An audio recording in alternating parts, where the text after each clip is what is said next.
Good morning, everyone. My name is Pauline McMahon, and I'm so glad to welcome you to our Sunday service at the Unitarian Universalist Church of Long Beach. We are a thriving, multicultural Unitarian Universalist church of people of all ages who are seen, heard, and cherished. We lead with courage and humility as we transform ourselves and our world. We are rooted in love, welcome people of many paths, and act together for justice, equality, and inclusion. We welcome everyone to join in this vision as we live into our mission, to nurture community, confront injustice, and center love. Welcome to those of you who are new or visiting the church this morning. We are so glad you're here. Please stop by the membership table after the service to fill out a newcomer form, or you can scan the QR code and the order of service so we can follow up with you. And of course, welcome also to those of you joining on our Zoom and YouTube. Our services are available online at any time.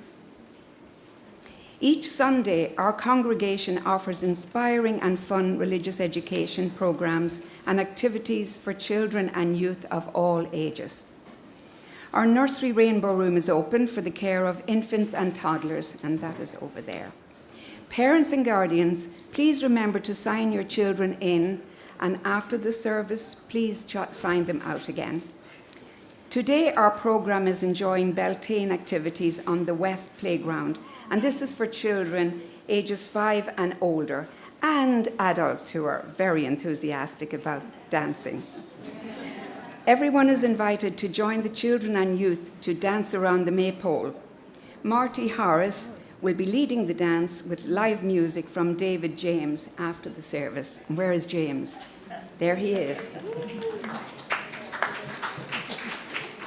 Now let's take a moment to warmly and respectfully greet our neighbours.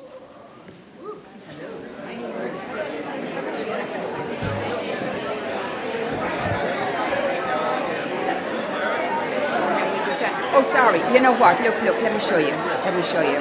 So this is, wait a minute, this is the way she had to do it. Prelude, further on music, so after the welcome they can do it then. Yeah. No problem. I was there.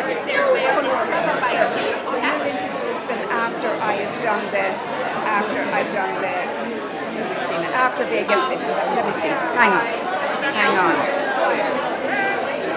Yeah. Please silence your cell phones, blah, blah, blah, and you do it here. Yeah, I have to do that first. Or,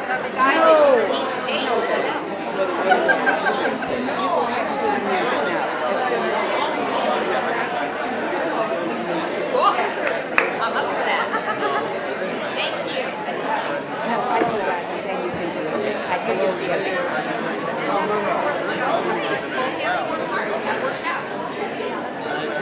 Or the cello side. Yes.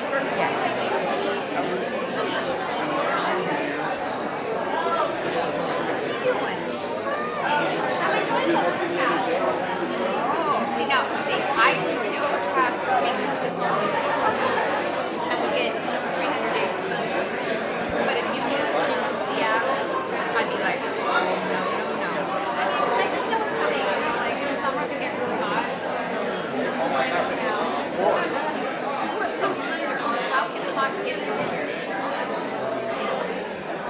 Hey, Michael.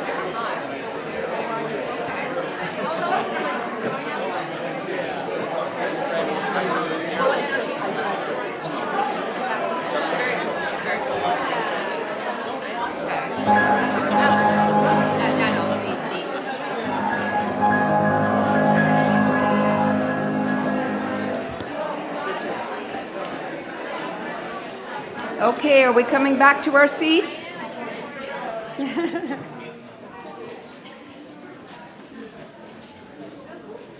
Now, please silence your cell phones and other electronic devices.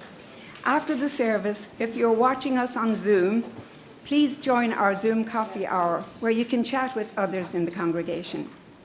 Everyone is invited to join us for coffee and conversation on the patio. Please see your order of service, our weekly e-news and monthly advance to check out everything happening at UUCLB. Good morning, everyone. At this time, I would like to welcome two guest musicians today from the Honey Whiskey Trio. Right here on my left, we have Anne-Louise Tice, and on my right, Courtney Politano. Yes, let's give them a round of applause.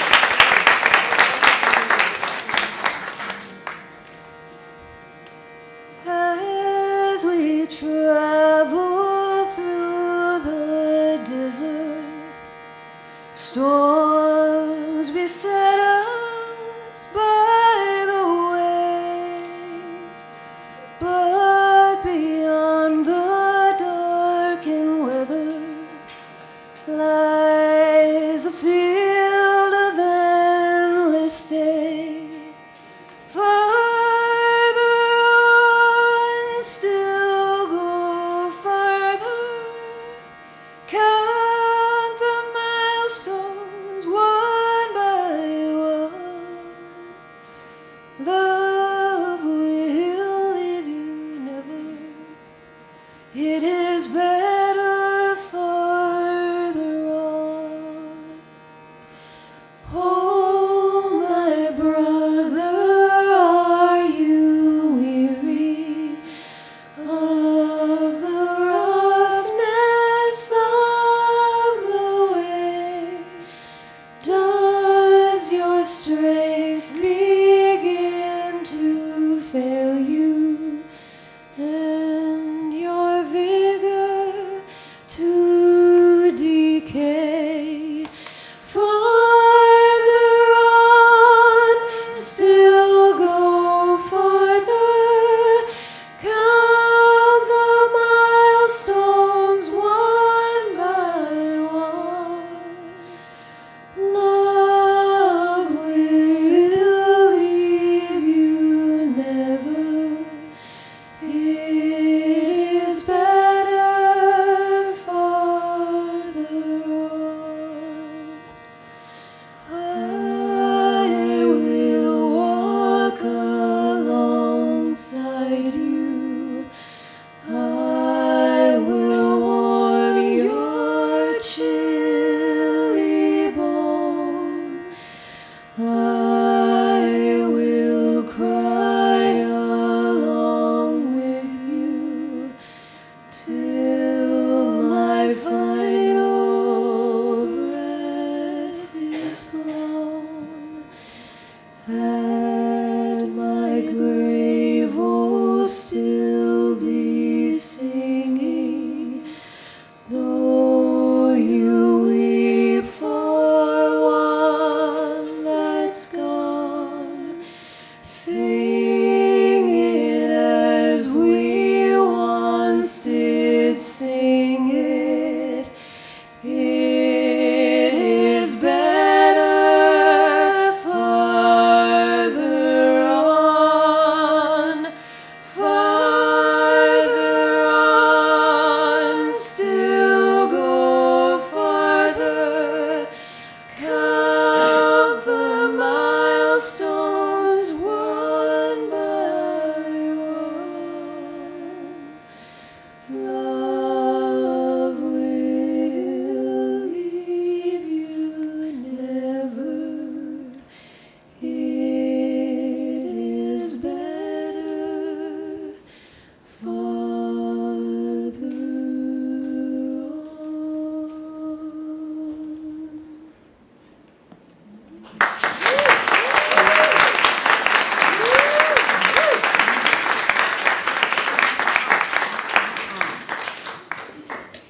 That was so lovely. Thank you. Good morning, everyone. Thank you for your warm welcome last week. I look forward to getting to know you better and helping to welcome other newcomers to this community. After the service today, the membership committee and I will be hosting a starting point welcome session in the lounge. It's a wonderful first point of connection to find out more about UUCLB, meet other newcomers, and learn about the path to membership. So those of you that are interested in joining, I would love to see you there. Childcare will be provided, and we are looking forward to seeing anyone who's interested to coming to join us. Thank you.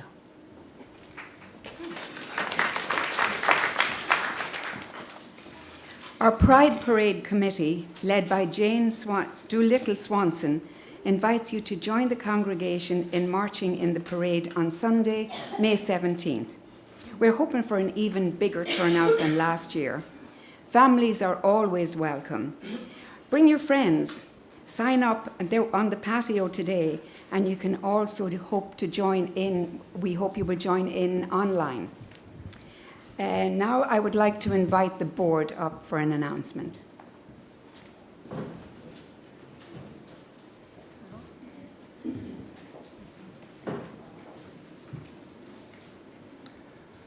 Good morning. Good to be here with you all. I'm Jonathan Sneller, Vice President of the Board of Trustees here at UUCLB. After the service, members of the board will be available on the memorial patio for anyone who would like to ask questions about our recent membership action. We'll speak to the process and how the board approached it while respecting the confidentiality owed to those involved. If you're looking for clarity or better understanding on the board's action, we invite you to join us. Yeah.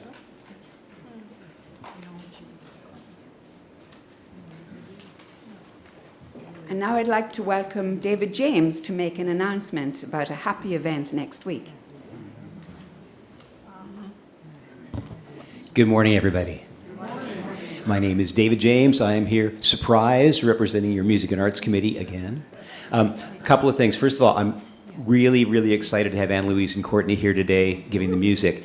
There was a mistake in our email news blast during the week that said that they and their third compatriot in the Honey Whiskey Trio were going to be playing a show tonight at 6 o'clock here in Wilder Hall. That's not happening. There is a show happening, but you're going to have to wait a little while. If you like what they're doing today, and I'm sure you're going to love the rest of what they do, they are going to be back here as the third concert in our three concert series. They'll be back on Sunday, June 7th at 4 o'clock in the afternoon. So please mark your calendars for that. Also, your Music and Arts Committee is bringing back an event that we haven't had since the COVID shutdown. We are bringing back Hymns and Beer. For those who don't know, this is something we were doing for about 3 or 4 years before the COVID shutdown. It was the idea of Jim Ruggiero, our former music director. The idea is that we get a bunch of us together in Wilder Hall and we sing our favorite hymns from both hymnals while enjoying refreshing beverages, snacks, and each other's company. Malila and I will be at the piano and the guitar. Attendees will call out their favorites and we'll sing them. Simple as that. If you've been around for a while, this is a chance to dig out those favorites that you love that maybe we haven't done in a while, or ones we've been doing that you just can't get enough of. For newer members, this is a chance to hear and sing hymns from our hymnals that you're not familiar with and to find new favorites of your own. The next Hymns and Beer will happen this Friday, May 8th, 7 o'clock here in Wilder Hall. It'll go for about an hour, so you'll be done by 8, maybe 8:15. We'll provide some beer, wine, some soft drinks, and some snacks. If you'd like to bring something to share, please do. Kids are welcome. There is no suggested donation for entry to this. It's a sing-along party, and I hope to see a lot of you there this Friday. Thank you. David, thank you. And now it's my pleasure to welcome Michael Eselun, who serves as the chaplain for the Simsman UCLA Center for Integrative Oncology. Now I say our Michael because Michael has been here so many times and we feel we can call him our Michael because he is so much a part of us. Two-time TEDx speaker, Michael speaks extensively to healthcare professionals, patient populations, and faith communities across the country. Long serving as adjunct faculty at the Wiesenthal Center Museum of Tolerance. He's also worked as an activist, educator, addressing anti-LGBTQ bias in the larger community, and he has done this for 35 years. In early 2025, he was recognized as a champion of care by the cancer support community in Los Angeles. Please offer Michael Eselun a warm welcome to our pulpit.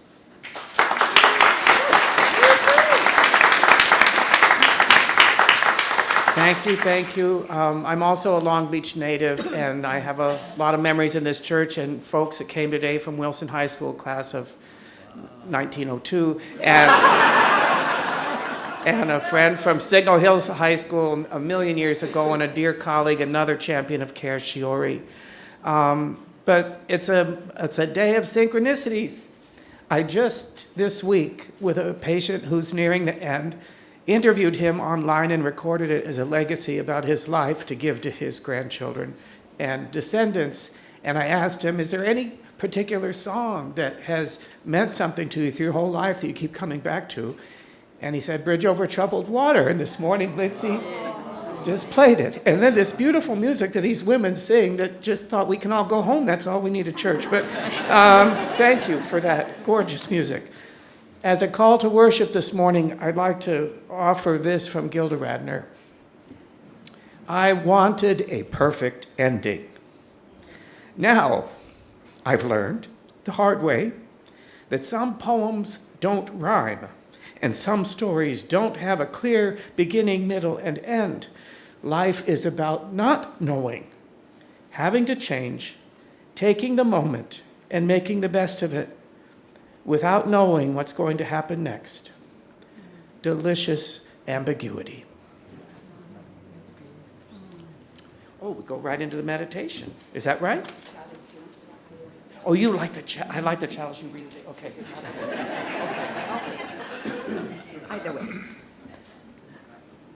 As a community of faith, we travel alongside one another in our ever-changing, ever-evolving versions of ourselves. As Anne Frank reminded us, each of us is a bundle of contradictions. We come together in this moment of our journey to light a chalice, in solidarity and unified in our intention to bring more light into the world rather than darkness, more love rather than fear.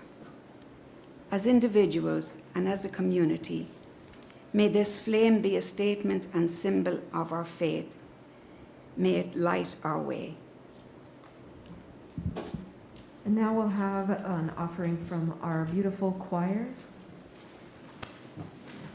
Morning has broken.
As a reading this morning, I'd like to offer this poem by Yehuda Amichai, an Israeli poet, and it's called A Man in His Life. A man doesn't have time in his life to have time for everything. He doesn't have seasons enough, to have a season for every purpose. Ecclesiastes was wrong about that. A man needs to love and to hate at the same moment, to laugh and to cry, with the same eyes, with the same hands to throw stones and to gather them, to make love in war and war in love, and to hate and forgive and remember and forget, to arrange and confuse, to eat and digest what history takes years and years to do. A man doesn't have time. When he loses, he seeks. When he finds, he forgets. When he forgets, he loves. When he loves, he begins to forget. And his soul is seasoned. His soul is very professional. Only his body remains forever an amateur. It tries and it misses, gets muddled, doesn't learn a thing. Drunk and blind in its pleasures and its pains. He will die as figs die, in autumn, shriveled and full of himself, and sweet, the leaves growing dry on the ground, the bare branches pointing to the place where there's time for everything. I invite us to move into a time of quiet, silent reflection, meditation, if you feel so comfortable, to dim your eyes, maybe uncross your legs, and just take a few nice deep breaths together. Inhale and exhale. As we breathe and we release the concerns of the day before we sit in silence, I share the guiding wisdom from Parker J. Palmer to wash over you. The deeper our faith, the more doubt we must endure. The deeper our hope, the more prone we are to despair. The deeper our love, the more pain its loss will bring. These are a few of the paradoxes we must hold as human beings. If we refuse to hold them in the hopes of living without doubt, despair, and pain, we also find ourselves living without faith, hope, and love. We sit in silence.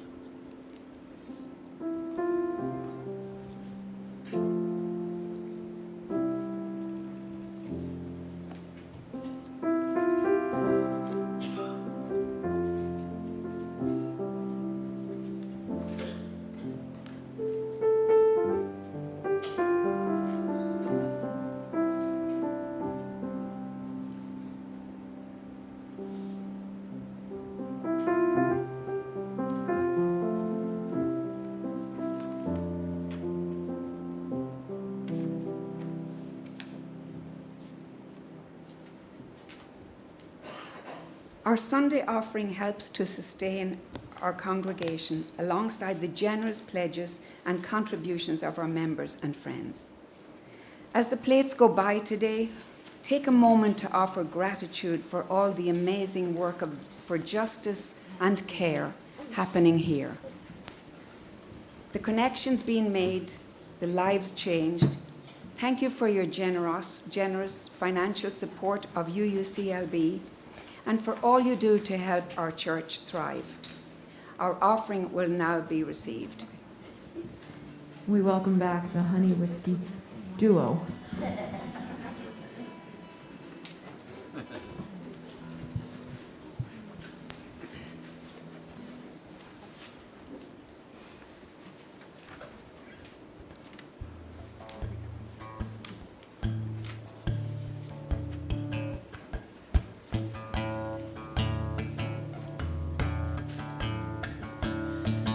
I am a poor wayfaring stranger, traveling through this world of woe. There is no sickness, toil, or danger in the bright land to which I go.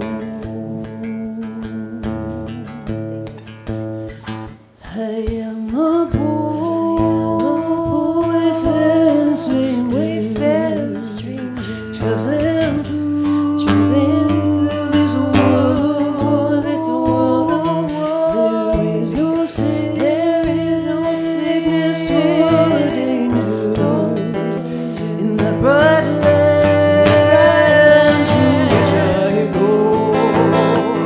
I'm going there to see my mama.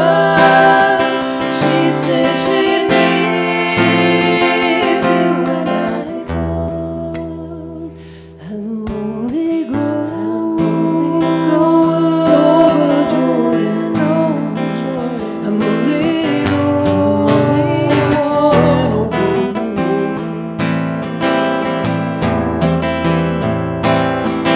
I know dark clouds will gather around me.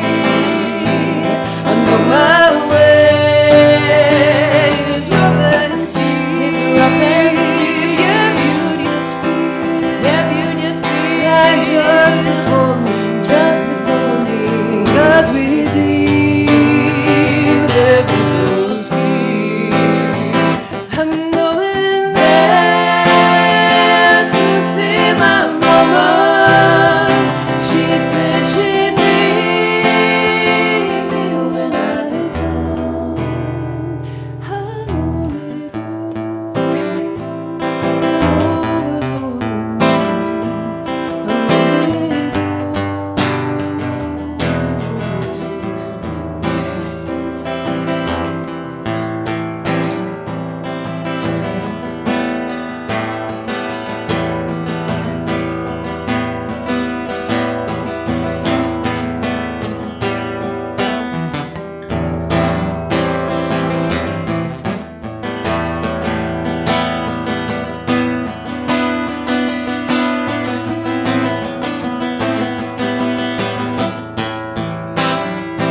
I'm going there to see my mama.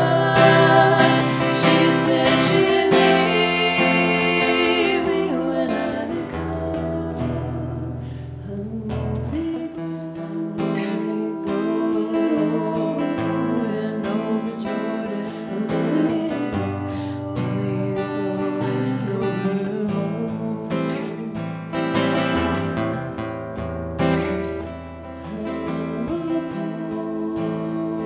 Wayfaring stranger, traveling through this world of woe.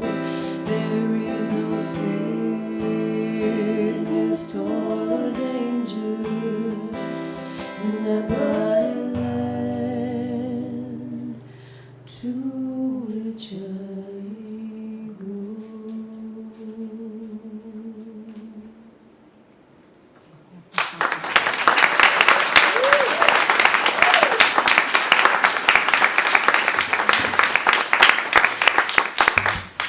I believe we have one more before. Great.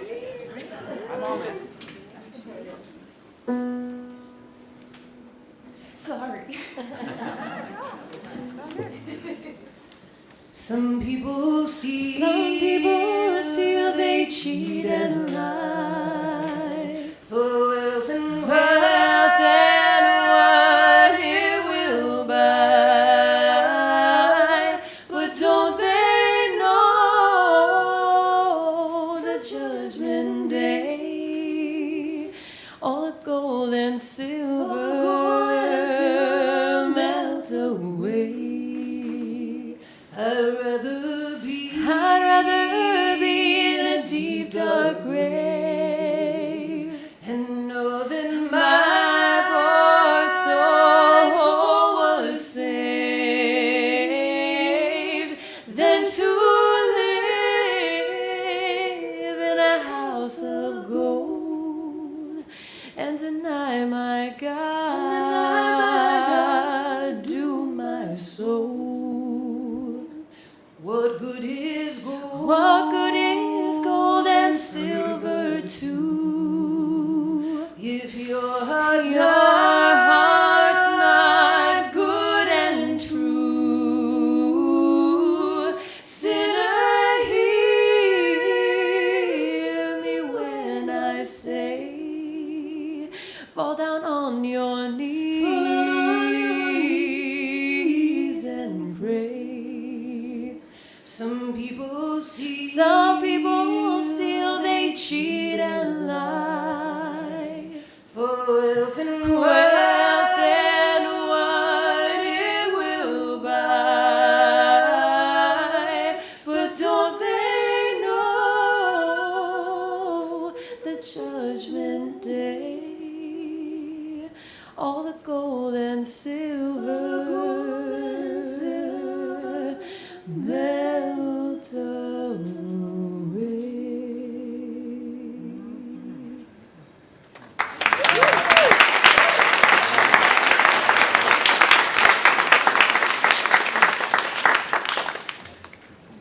I have been accused from time to time of being a neat freak.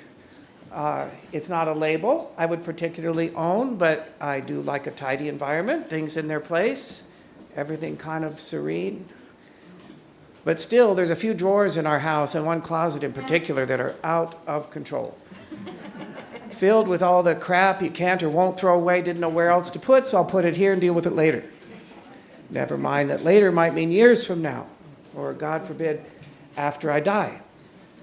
No matter how hard I try to stay on top of things, I find mess just seeps out.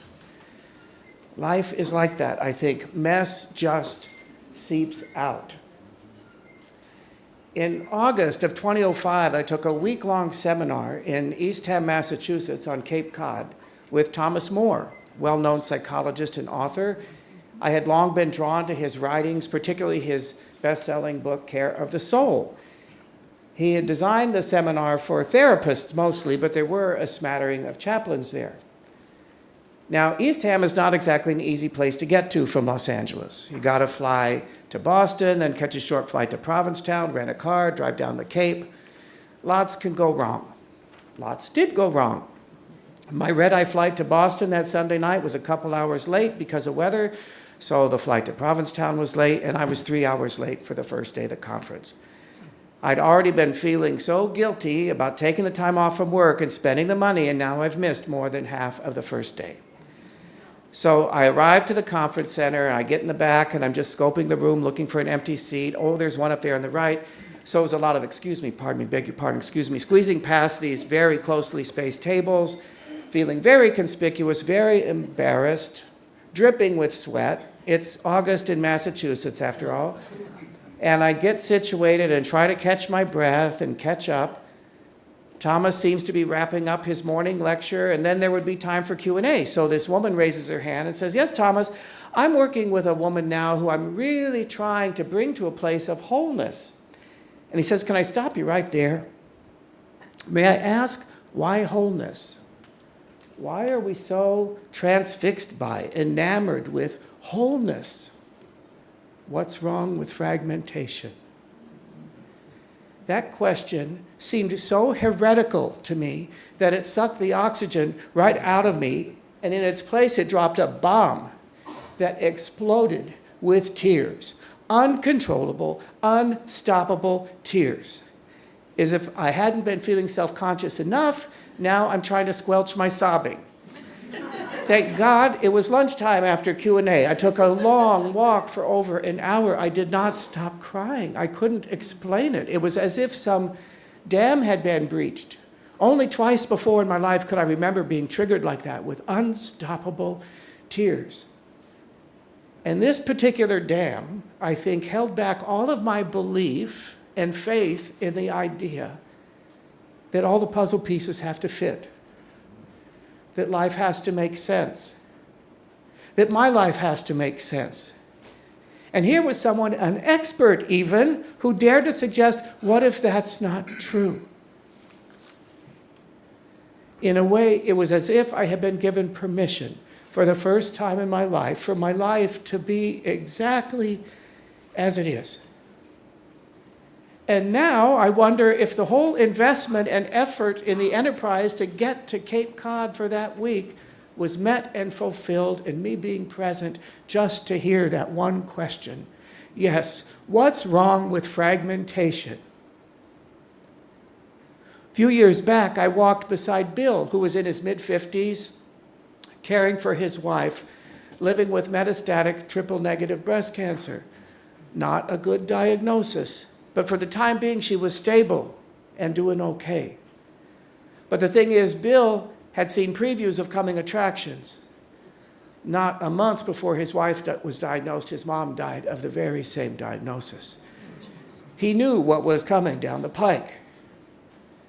So understandably, he lived with this kind of constant low-grade anxiety and depression, waiting for the other shoe to drop. But he also carried with him this innate kind of optimism, maybe, or hopefulness that after bad times come good times. I think a lot of us live with that kind of expectation. What if it's the wrong longing? Sometimes things don't get better. They only get worse. Guaranteed. What would it mean to come to peace with that? And I'm wondering if a deeper peace might be found to the degree we can come into relationship with what Gilda Radner called delicious ambiguity. Ragged edges everywhere. My husband, Scott, has been living with Parkinson's disease for 10 years now. As his disease progresses, I find the balance in my life, as if there is such a thing, moves more and more to the role of caregiver, a role to which I do not feel particularly well suited, a role which other people seem to do better, but there you have it. Of course, I long to be ever patient and kind and tender and compassionate and present. And those feelings are there, of course, but more often than not, I'm embarrassed to say, with the frustrations and the challenges of the day-to-day, what comes out is anger and impatience and a shortness of tone and resentment and grief and sorrow. Oh, the sweet stuff is there, and it bubbles up from time to time, but it's unpredictable and unreliable. Whether the response is soft or hard, it's hard to tell. Unpredictable. It's just ragged edges everywhere. I do find, however, a kind of pattern is that when Scott's debilities and vulnerabilities are exposed to others outside of our inner circle, a certain fierceness, an urge to protect him kicks in, and along with it comes those softer feelings.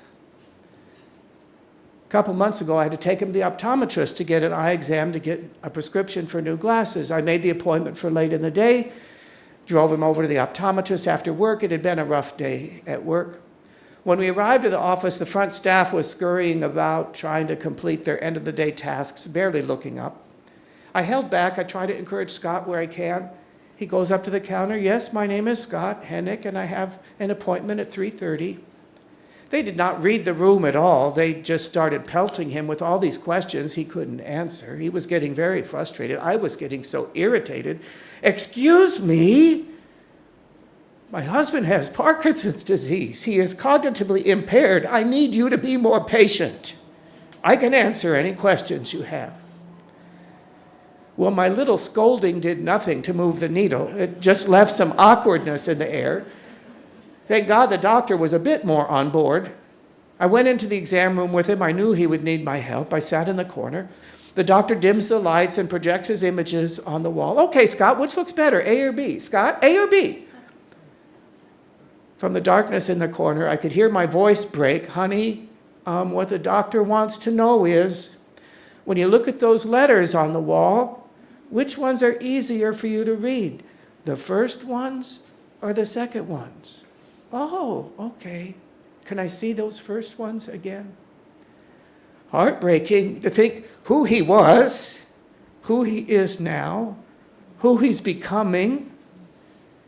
Every day it's a new exercise in, oh, so this is where we are now. A few months earlier, I had to take him to one of his quarterly appointments at the neurologist. Those are never easy. In case you need a reality check of where you are, here you go.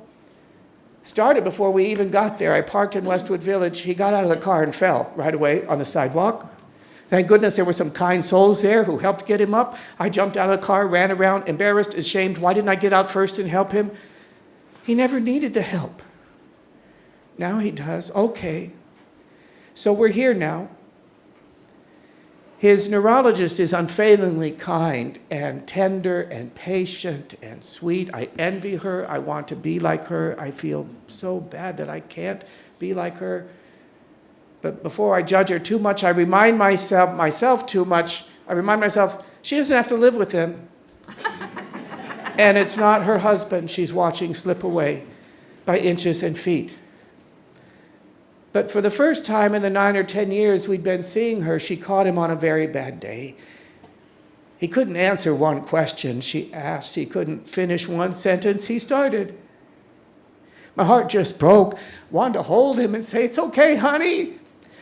We'll just do this. We're doing our best. It doesn't matter anyway. We'll just get through it." It was so astonishing to me in the moment that I felt so soft because an hour earlier I wanted to strangle him. Ragged edges just spilling out. I wonder now if it's not so much about the ragged edge itself, but what's our relationship to the edge?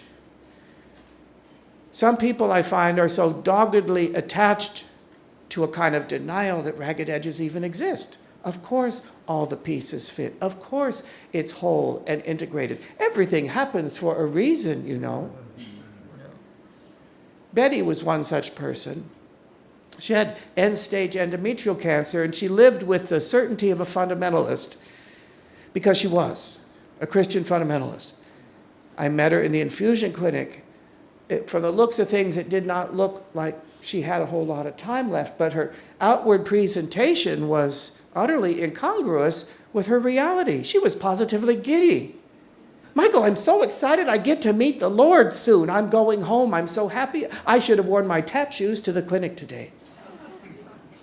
Something felt a little disingenuous or maybe even performative. Was she showing off for me? Trying to show the chaplain how spiritually solid she was? I will say she was oblivious to her husband's tears, who was sitting right there, streaming down his face, who would soon be saying goodbye to the woman with whom he had spent his entire adult life. As important as it was for her, apparently, to know that I knew that her faith was as solid as concrete, there were cracks in that concrete. I saw her a couple weeks later in the clinic. She was by herself, a whole other energy. I could hear a little catch in her throat. What's that coming up for you now, Betty? What's going on? I don't think I was a very good mother. My kids deserve better. And now it's too late. Mess just seeping out. I'm not going to deny that I don't have my bias and prejudice when it comes to that kind of black and white thinking, particularly when it's laced with fundamentalism of any stripe. But I know there's also a ragged edge to my judgment because my response is different when I meet someone who lives with that kind of certainty without the religious overlay. Calvin is in his early 40s caring for his wife, Rose, who's got a very bad lymphoma diagnosis. Calvin is a scientist, a researcher, a pragmatist, a no-nonsense guy, an atheist. Michael, Rose is going to make it. You don't know. I know. You don't know her. I know her. How we are together, she's going to make it. It's not denial, Michael. It just is. To him, I can only say, may it be so. On the other side, Larry has lived his whole life in a place of uncertainty. The only thing certain in Larry's life is, I can't decide. He's lived his whole life at the effect of the choices and decisions made by others. And that's left him with some disappointment and regret, to be sure, but it's also very comfortable. He knows his way around in this territory. He actually reminds me of Cinderella in Stephen Sondheim's Into the Woods, who's sitting on the steps of the palace, sifting through her ambivalence about being pursued by a prince. And she sings, "You know what your decision is," which is not to decide. You'll leave him a clue, for example, a shoe, then see what he'll do. Larry lived his whole life like that. No accountability, really, and plenty of people to blame. But now the stakes are much higher. Stage 4 colon cancer, limited time, Larry, are you finally going to decide how you want to spend this time, where you want to find some meaning? Or are you going to choose not to decide? Celeste is a really bright, reflective, deeply spiritual woman, attuned to the nuance in life. She was cured of cervical cancer. Despite that good news, she was left so disappointed. Michael, I was so waiting for this lightning bolt of clarity. This is what it's about, Celeste. Here's your takeaway. Go live your life. And it didn't come. Just a ragged edge. A few years back, I absolutely fell in love with Paulette. She was feisty and fierce and smart and irreverent with this wicked sense of humor. She loved nature. She loved travel. In many ways, I felt like she was a kindred spirit. I walked beside her over the last few years of her life, living with metastatic breast cancer. Paulette loved France and everything French. She all dated back to her year as an exchange student. She loved the language, she loved the country, she loved the people, she loved the food, she loved the art, the wine, the music. Edith Piaf. She was so hoping to squeeze out one more trip to France before she just couldn't. She loved her life, and early on when we would have our conversations, occasionally we would talk about what was coming down the pike, and she would say, you know, Michael, I love life, but I am not interested in any long parade of suffering at the end. As her disease progressed, we had more and more of those conversations, and she said she was interested in pursuing aid in dying medication for when the time came. When patients expressed an interest in that, I always counsel them to start the process as soon as you become eligible. You don't want to wait till you get too sick to then have to jump through all the bureaucratic hoops to make it happen. It's not as simple as taking a little prescription over to CVS. Get the medication now. You're not obligated to take it. Have it as an escape hatch. Paulette took my advice, though she wasn't at all ready to set a date. She was still enjoying her life more than she wasn't. She enjoyed sitting out in the garden with her cat Roscoe, enjoyed having a friend over for lunch or taking a walk around the neighborhood. But then she got news that the cancer had moved to her brain and her spinal column, and she needed to set a date. She asked me if I'd be willing to be there with her when she took that medication, along with her beloved goddaughter Lisa and her best friend Nancy, and Roscoe, of course. When someone honors you with an invitation like that, no matter how much trepidation you feel, I find you say yes. The hospice nurse would also be there to help mix the medication and to deal with the aftermath. But boy, here's where it gets surreal, all these colliding realities, ragged edges. She's calling us, comparing our calendars and schedules to come up with a date to die, as if she were planning a luncheon or a birthday party, and not the very end of her mortal existence and all that implies. She said it on a Tuesday afternoon at 2:30. That is one appointment for which you don't want to be even a second late. And yet the hospice nurse was. 2:30 came and went and he wasn't there. Paulette was furious. She got on the phone with the agency. Where is he? I'm not at all happy with your services. Do you know what I'm about to do here? I've never done this before. I started to laugh. That's right, Paulette. Wait till they send you that customer satisfaction survey. They can just wait for it. Oh, we laughed. One might think that it's all very philosophical and grand. This is the last day of my life. This is the last time I will see the sky. And that's true, but it also becomes a very practical matter. For any of you who've had to put down a beloved pet, you know how surreal that is. I can't believe this. In an hour, you will be gone. Don't go, but you have to. There is suffering.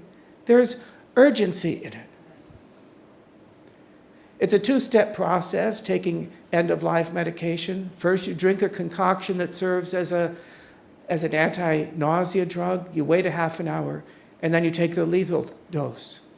It can still take some time for a person to pass, but usually they slip into unconsciousness very quickly. But oh, that half hour. Paulette was quite a chatterbox. She just kept talking. She just said, I'm just going to keep talking so you'll know when I'm gone.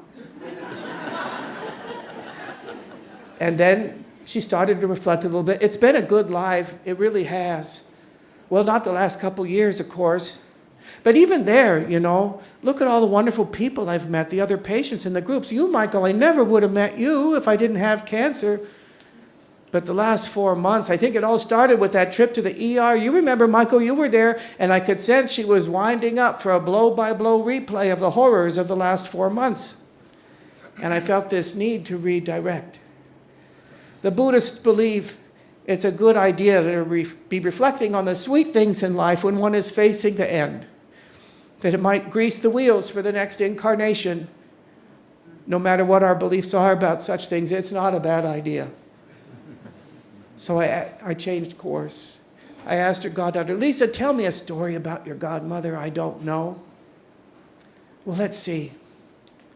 Did you know that when I graduated from college, she took me to Paris for a week as a present?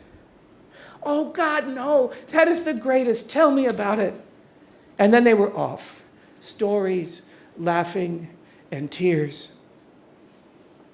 She had asked Nancy, her friend, to prepare a playlist to accompany this whole endeavor. So despite all of her chatting, every time a new song would come on, she would, and reach over and pat Nancy, thank you.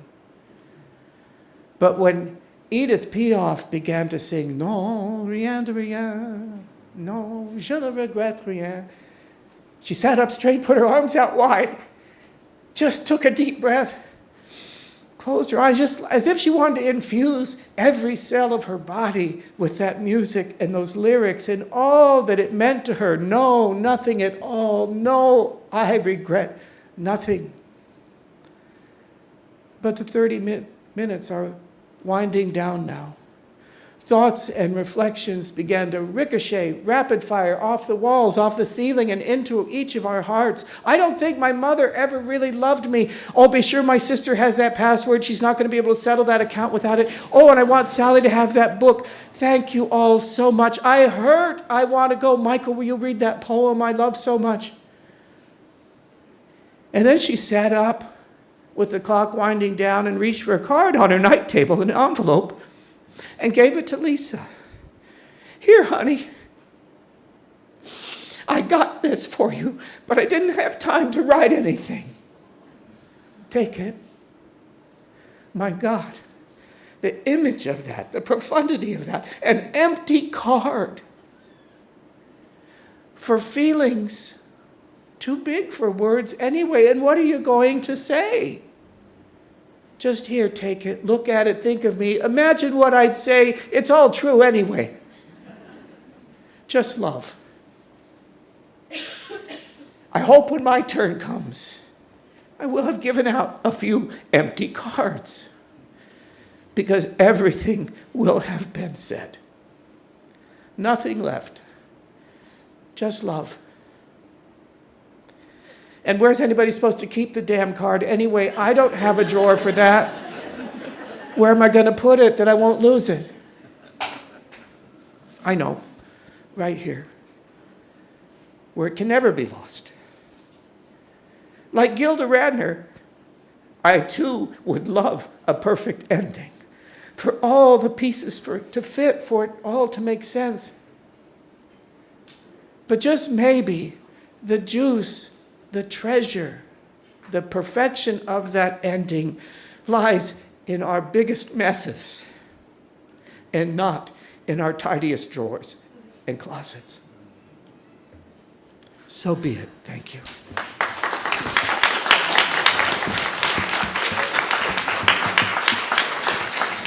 Thank you so much, Michael. That was very beautiful. Beautiful. Thank you. Well, let's welcome back one more time Anne Louise Tice and Courtney Politano. You don't want to miss them on June 7th at 4 o'clock here at the UUCLB Center here. So please come and join them. We're going to ask you all to join us on this one. I am going to say that unfortunately we do it differently than is in your hymnal, which is great. We all love that thrown at us. So I'm just going to quickly go through the melody so you can kind of we can get on the same page, and then we're going to dive into it. So, echo me. There is more love somewhere. 2, 3. There is more love somewhere. There is more love somewhere. There is more love somewhere. I'm gonna keep on till I find it. I'm gonna keep on till I find it. There is more love somewhere. That part is the same. Yeah. Add harmonies, please. Triadic, if possible. It is a folk song. We are in a church of God. We have to be respectful. I'll call out the verses because I cannot tell you what order we're going in. Anne will set the scene.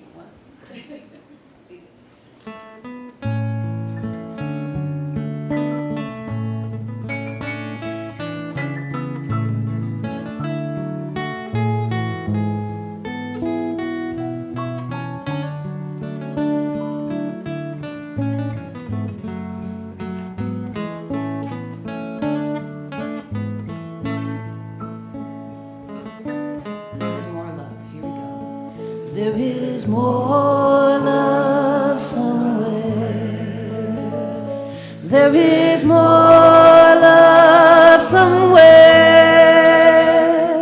I'm gonna keep on till I find it. There is more love somewhere. There is more hope. There is more hope somewhere. There is more hope somewhere. I'm gonna keep on till I find it. There is more hope somewhere. There is more peace. There is more peace somewhere. There is more peace somewhere. I'm gonna keep on till I find it. There is more peace somewhere. There is more joy. There is more joy somewhere. There is more joy somewhere. I'm gonna keep on till I find it. There is more joy somewhere. There is more love, nice and full. Let's fill this room. There is more love somewhere. There is more love somewhere. I'm gonna keep on till I find it. There is more love somewhere. That last phrase again. There is more love somewhere.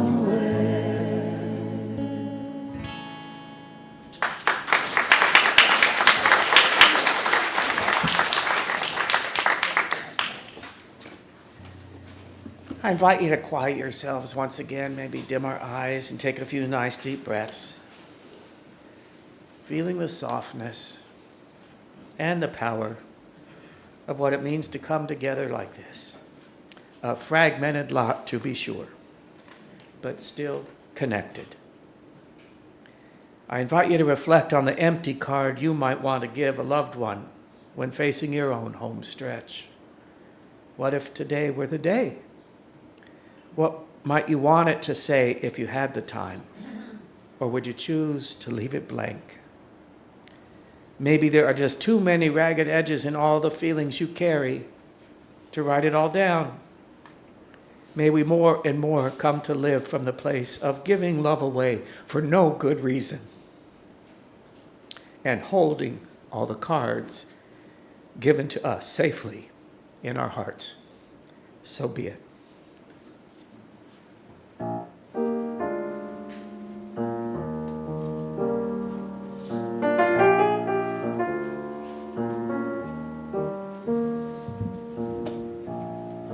This is called Mercy, Mercy, Mercy.